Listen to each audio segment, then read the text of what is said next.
Today we will continue to learn about the kingdom of God. आज हम के राज्य के विषय और आगे सीखते जाएंगे। Let's turn to Hebrews chapter 12 verse 28.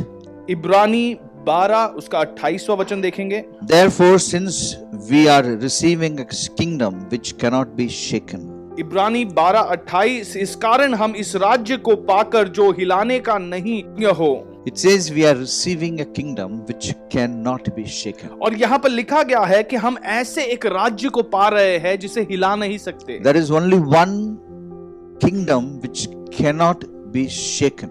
केवल एक ही राज्य है जिसे हिला नहीं सकते। Every kingdom of this world will be shaken.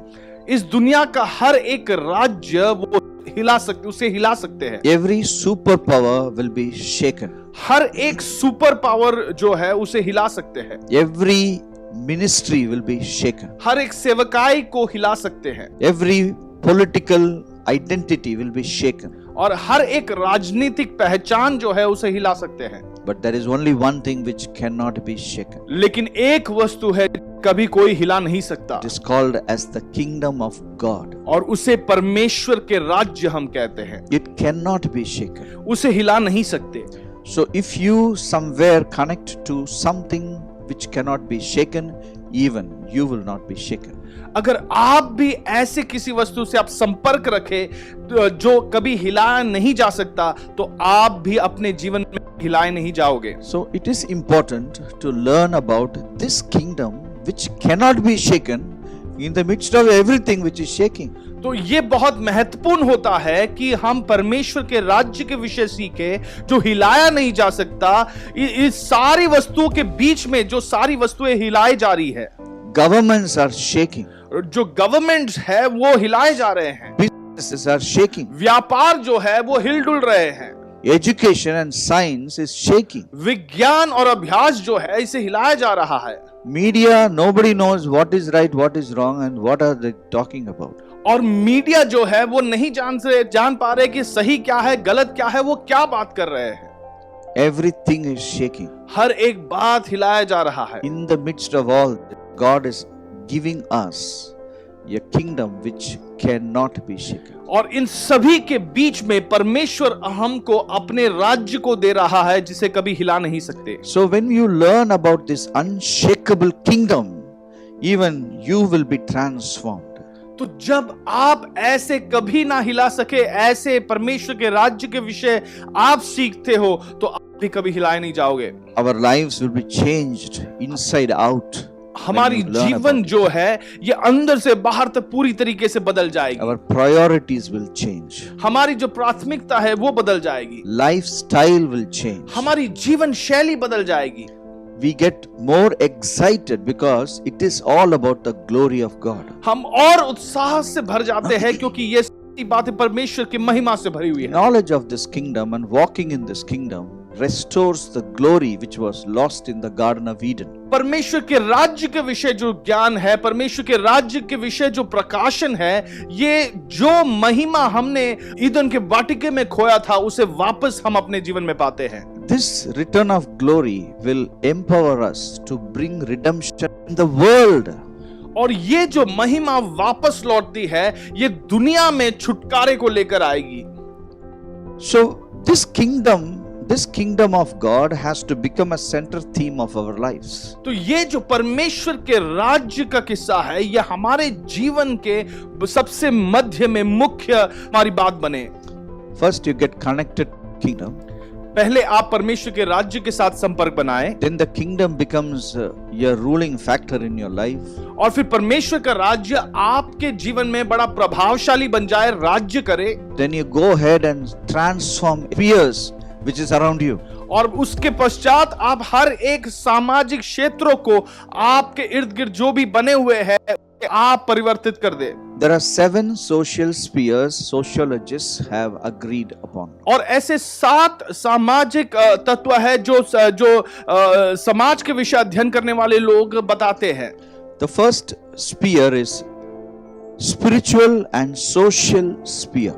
जो पहला क्षेत्र है वो आत्मिक और सामाजिक क्षेत्र है। Man needs spiritual dimension, so the religion, the gurus, all the cultures, they come inside this, and even the social work, and there are so many things which are done for the society. और मनुष्य को इस सामाजिक तत्वों की जरूरत है। इसके लिए कई सारे गुरु, कई सारे धर्म, कई सारे बातें इसमें जुड़ जाती है ताकि इनको इसकी फायदे हो सके। So we are here to bring a change in this dimension, in this sphere. तो हम यहाँ पर है ताकि इस क्षेत्र को हम बदल सके। We need to change the guruism which is happening in the world. और इस दुनिया में जो गुरुइज्म चल रहा है उसे हमें बदलना है। We need to bring that into kingdom guruism. और इसे हमें परमेश्वर के राज्य के गुरुइज्म में बना है। Yeah, social work should be kingdom social work. और सामाजिक कार्य जो है वो परमेश्वर के राज्य के द्वारा सामाजिक कार्य हो। Today social work has become a business. आज जो सामाजिक कार्य है ये एक व्यापार बन चुका है। Okay, it is done for the benefit of the few, but it has to be done for the benefit of the masses. और ये जो बात है ये केवल कुछ लोगों के फायदे के लिए बन है, जबकि ये सारे भरपूरी के लोगों के लिए ये बनाया जाना चाहिए। I am teaching these things to you so that you understand where your domain lies and walk into those areas. और इन बातों को मैं आपको सिखा रहा हूं ताकि आप जाने कि आपका क्षेत्र कौन सा है और उस क्षेत्र में आप चलकर प्रवेश कर सके। Probably if you are inclined towards spiritualism, probably you may be the future guru of your community.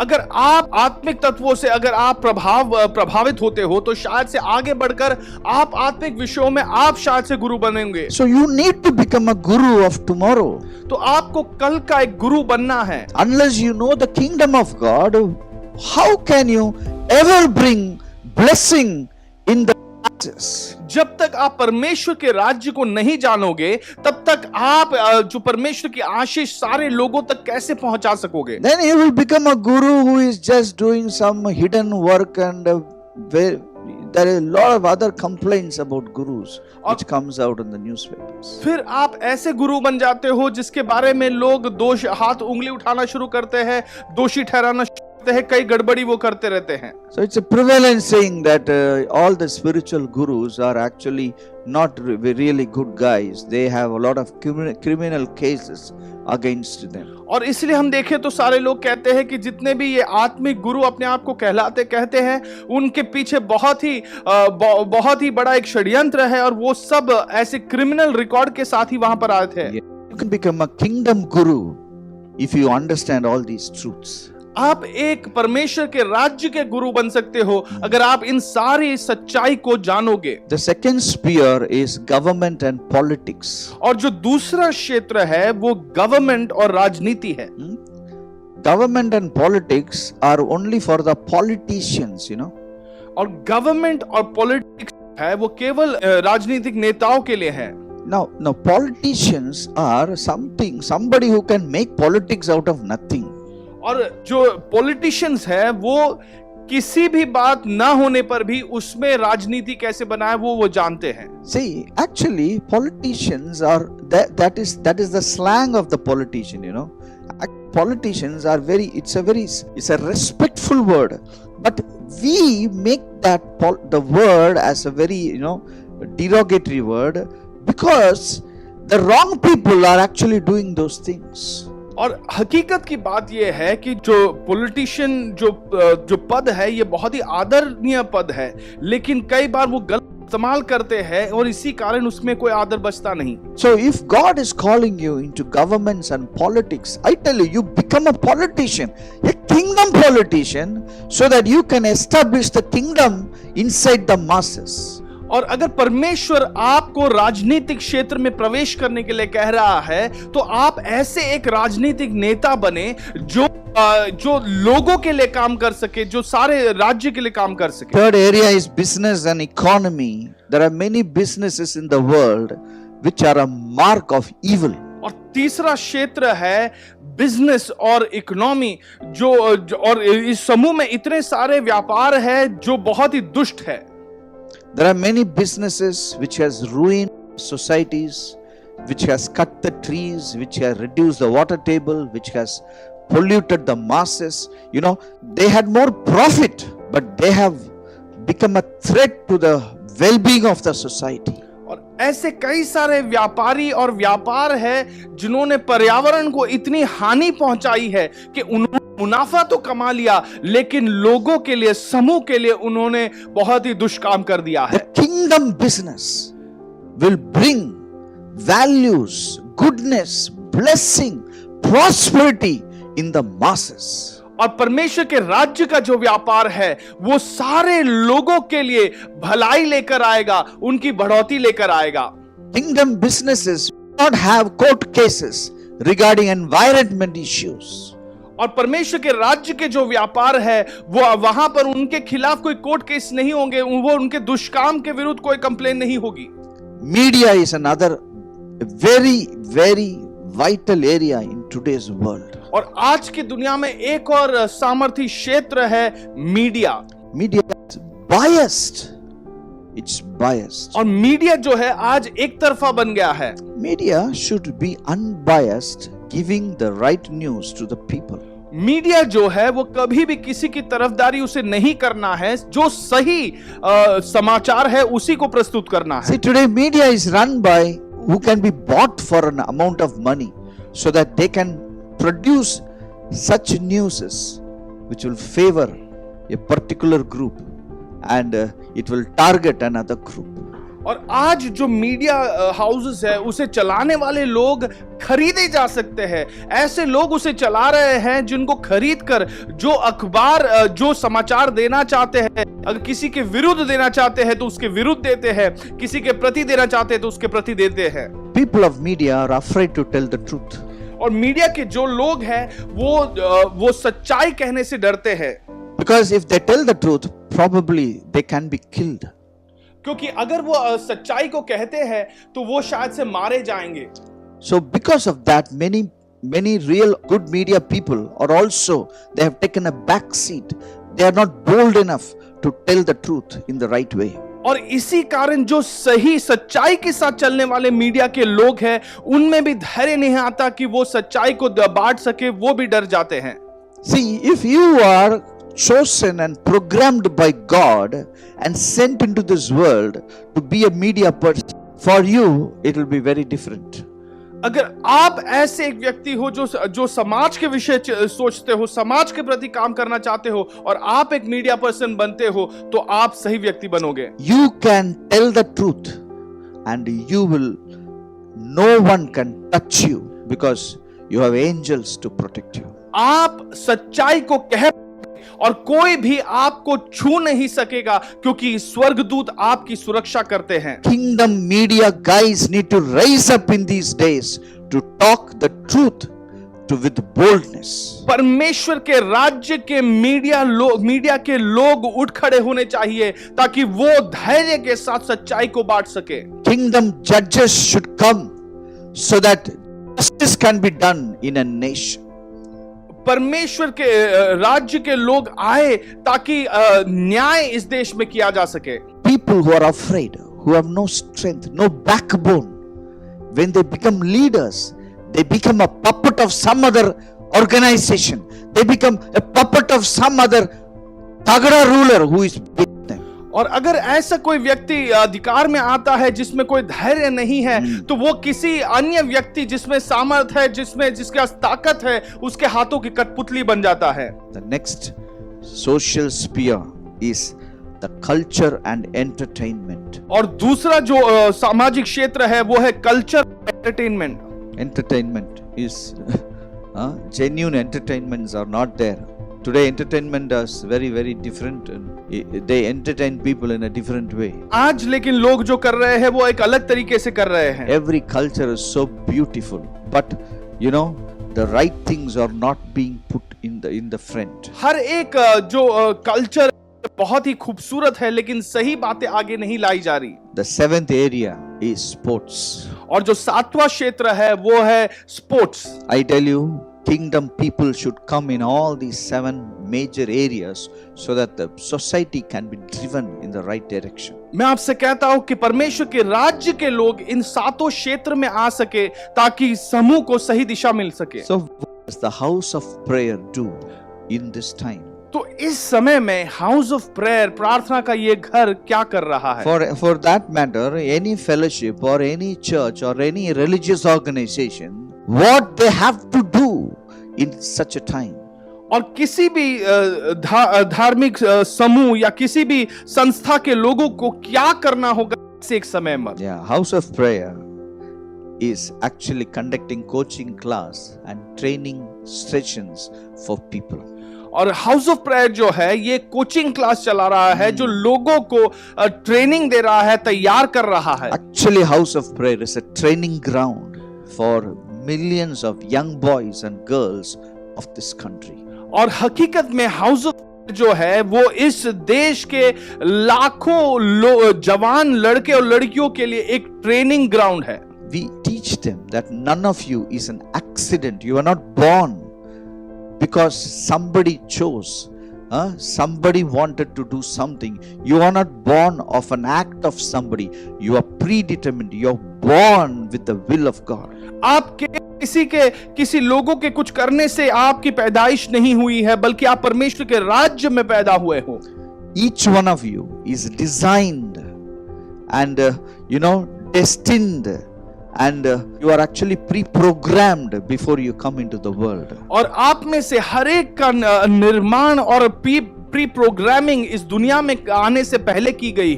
We all carry softwares, spiritual softwares which are designed in heaven and which is already downloaded in us. So we are carriers of spiritual softwares so that we can accomplish a purpose in this world. हम सभी के आत्मिक ऐसे software हम में डाले गए हैं ताकि हम इस दुनिया में कुछ बातों को हासिल कर सके। The responsibility of a leader is to identify these things and encourage the group into the right direction. That is the responsibility of a kingdom leader. और एक परमेश्वर के राज्य के अगुवे की यह जिम्मेदारी बनती है कि वो सही क्षेत्र को पहचान कर उस व्यक्ति को उस क्षेत्र में आगे बढ़ा सके।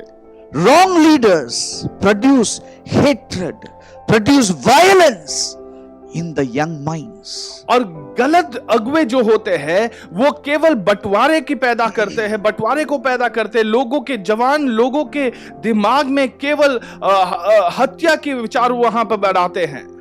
They have nothing to teach the people. They just talk something wrong about the other people. Probably the people who don't agree to their doctrines and their principles, and they produce hatred. Their teaching is not anything doctrinal. Their teaching is just producing violence towards another group. That's all. और ये जो गलत अगुवे होते हैं ये केवल गलत सिद्धांतों के ऊपर अपनी सारी सीख देते हैं। उनके जीवन में वो कोई भी सिद्धांत का पालन नहीं करते हैं, केवल लोगों के मनों में नफरत पैदा करते हैं। God's mind is not hoping on a minority. God is actually hoping on everyone who is born in this world. परमेश्वर केवल एक छोटे से समूह के ऊपर अपनी नजर नहीं बढ़ाकर रख रहा है, परमेश्वर दुनिया में हर एक व्यक्ति पर अपनी नजर बढ़ाए रखा है। The whole thing is changing, that the Bible and the kingdom principles, they are no longer, they are into a small group. It is for the whole world. Everyone in the world will know that these principles can empower me, enrich me. आज Bible जो है ये एक छोटे समूह के लिए नहीं लिखी गई है, बल्कि दुनिया के हर एक भाषा बोलने वाले लोगों के लिए लिखी गई है ताकि वो उनको सशक्त कर सके। Because that is the responsibility of a leader to identify and to motivate. क्योंकि यही जिम्मेदारी है एक अगुवे की ताकि वो पहचान सके और उसे प्रोत्साहन दे सके। I'll tell you something. The leader or the pastor, he has to, he to equip the people who is with him, send them out into the world so that they can change this world into the kingdom world. और जो एक अगुवे की जिम्मेदारी होती है, एक पासबान की जिम्मेदारी ये होती है कि वो किसी भी व्यक्ति को तैयार कर सके, उसकी सहायता कर सके, उसकी मदद कर कर उसे तैयारी के साथ इस दुनिया में बाहर भेजे ताकि वो प्रभावशाली बन सके। I tell you, the city in which we live has more than 2 crores of people. मैं आपसे कहता हूं कि इस शहर में जहां हम जी रहे हैं, यहां पे 2 करोड़ से भी अधिक लोग रहते हैं। The first phase of salvation will be 1/4 of the whole crowd will come into the kingdom. और उद्धार का पहला भाग ये होगा कि 1/4 भाग के लोग जो है वो परमेश्वर के राज्य में आएंगे। If 1/4 is 50 lakh of, or 1/4 of 2 crores is 50 lakh. और ये 2 करोड़ का 1/4 भाग होगा 50 लाख लोग। So if 50 lakh of people, they are born again, in how many halls we can accommodate 50 lakhs of people? अगर मान लो 50 लाख लोग नया जन्म पाते हैं, तो इन 50 लाख लोगों को कौन से बड़े हॉल में हम वहां साथ ला सकेंगे? I'll tell you, God is crazy when God plans things. मैं आपसे कहता हूं कि परमेश्वर पागल समान बनता है जब वो कुछ योजनाएं बनाता है हमारे लिए। I tell you, the days are changing where these buildings are not going to accommodate any of the things God is doing in the societies. मैं आपसे कहता हूं कि दिन बदल रहे हैं जब परमेश्वर ऐसे कार्य करेगा जो कार्य ये जो बिल्डिंग हमारे पास तैयार है वो संभाल नहीं सकेंगे। So a pastor or a leader, his success is not how many people he brings into the building, but his success is how many people he sends them out of that building into the world to change the world. और एक पासबान की उन्नति इस बात से नहीं जांची सकती कि कितने लोगों को वो इस बिल्डिंग के अंदर लाता है, बल्कि इस बिल्डिंग से बाहर सेवकाई के लिए कितने लोगों को वो भेज सकता है प्रभाव डालने के लिए इस दुनिया पर। Because it is called as the gospel of the kingdom. क्योंकि इसे परमेश्वर के राज्य का सुसमाचार कहा गया है। People have just taken it and made it into another thing called gospel of salvation. लेकिन लोगों ने इसे लेकर ऐसा बदल दिया है और उसे उद्धार का सुसमाचार कहा है। But the truth is, Jesus spent his life talking about the gospel of the kingdom. लेकिन हकीकत की बात यह है कि यीशु ने अपनी सारी जिंदगी परमेश्वर के राज्य के सुसमाचार के विषय कहा। Jesus lived in this world and he demonstrated many things in this world. 4 books are written and it is with us, talking about the life of Jesus.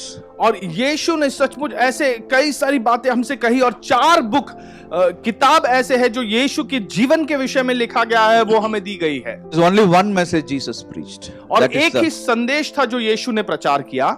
only one message, 3.5 years. और 3.5 साल एक ही संदेश यीशु ने प्रचार किया। That is called kingdom of God. और वो है परमेश्वर का राज्य। Kingdom of God is the only message God's son ever preached in this world. और परमेश्वर का राज्य वो केवल एकमात्र संदेश है जो परमेश्वर के पुत्र ने यहाँ पृथ्वी पर प्रचार किया। He said many parables, many examples, many teachings.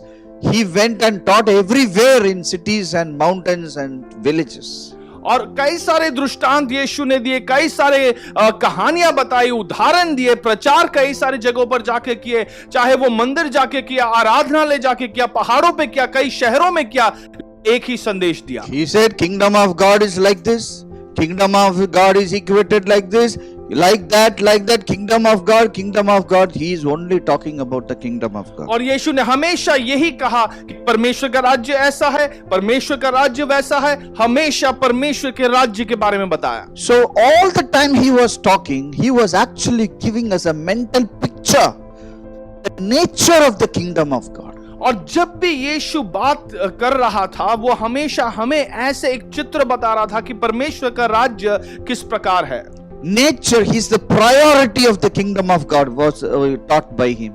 और परमेश्वर के राज्य की प्राथमिकताएं क्या हैं, ये भी यीशु ने सिखाया। He was talking about the value of the kingdom of God, the power of the kingdom of God, the extent of the kingdom of God, the depth of the kingdom of God, the height of the kingdom. He only talked about the kingdom, all the aspects of the kingdom. और हमेशा यीशु ने परमेश्वर के राज्य के बारे में सिखाया, परमेश्वर के राज्य की गहराई क्या है, ऊंचाई क्या है, सिद्धांत क्या है, कई विषय सिखाया, वो केवल परमेश्वर के राज्य के विषय में। He used many examples to preach about the kingdom of God.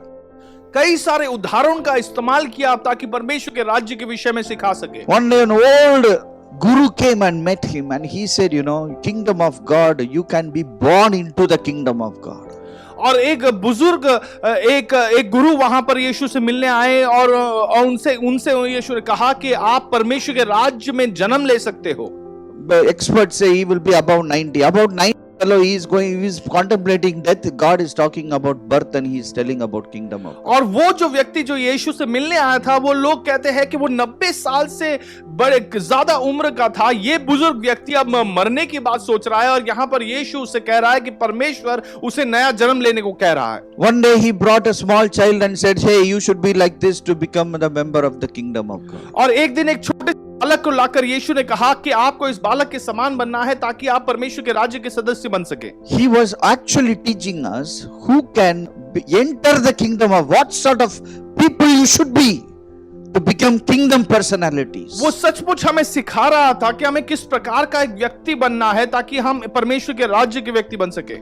One day he said, kingdom of God is equivalent to a seed which is sown on a good ground. और एक बार यीशु ने कहा कि परमेश्वर का राज्य जो है वो एक अच्छी बीज के समान है जो एक अच्छी जमीन में बोया जाता है. He was talking about the way the kingdom of God can multiply.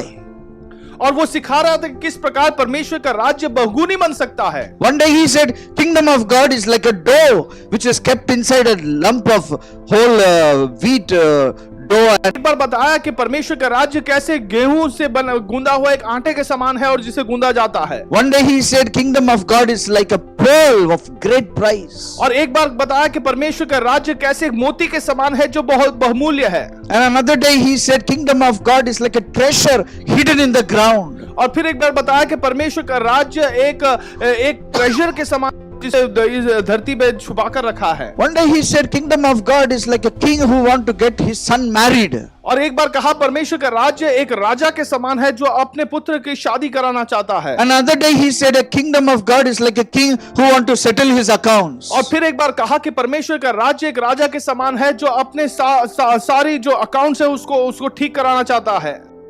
I'll tell you, Father God desires every man to be influenced in his body, in his soul, in his spirit by his kingdom.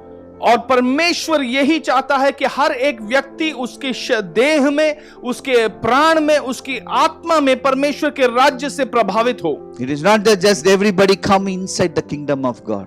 और No, is not God's will. God's will is everybody come inside and be transformed totally. और परमेश्वर की इच्छा केवल इतना नहीं है कि सारे लोग परमेश्वर के राज्य के अधीन आए, अंदर आए, बल्कि यह है कि सारे लोग अंदर भी आए और वो पूरी तरीके से परिवर्तित हो जाए. I tell you, even before he created man, he determined the purpose of man. और मैं आपसे कहता हूं कि मनुष्य का निर्माण करने से पहले मनुष्य के जीवन का उद्देश्य क्या होगा वो उसने पहले सुनिश्चित किया. If you have your Bibles, you turn with me to Genesis chapter 1. उत्पत्ति के पहले अध्याय में हम देखें verse 26. और उसके 26वें वचन को देखें. Genesis 1:26. At this time man was not created. और उत्पत्ति 1 जब 26वां वचन यहाँ है अभी मनुष्य का निर्माण अब तक हुआ नहीं था. Yeah, the blueprint or the planning session was in that place. God was planning about man's creation. अब परमेश्वर इस समय केवल मनुष्य को बनाने की योजना बना रहा है. He said, let us make man in our image according to our likeness and let them have dominion over everything. और यहाँ पर परमेश्वर ने कहा कि हम मनुष्य को अपने स्वरूप के अनुसार अपनी समानता में बनाएं और वे सारे वस्तुओं पर अधिकार रखें. See, man was not yet made at that time. और इस समय मनुष्य अब तक बना नहीं था. But God said, I am going to create man in my image and my likeness so that they have dominion. So dominion over the domain is the destiny plan of human beings ordained by God even before his coming out in the world. और मनुष्य को बनाने से पहले परमेश्वर ने ये योजना बनाई कि मनुष्य को हम अपने ही स्वरूप और समानता में बनाएंगे और वो सारी वस्तुओं पर अधिकार रखेंगे और अपने क्षेत्र में बरकरार रखने के लिए ही परमेश्वर ने हमारा निर्माण किया।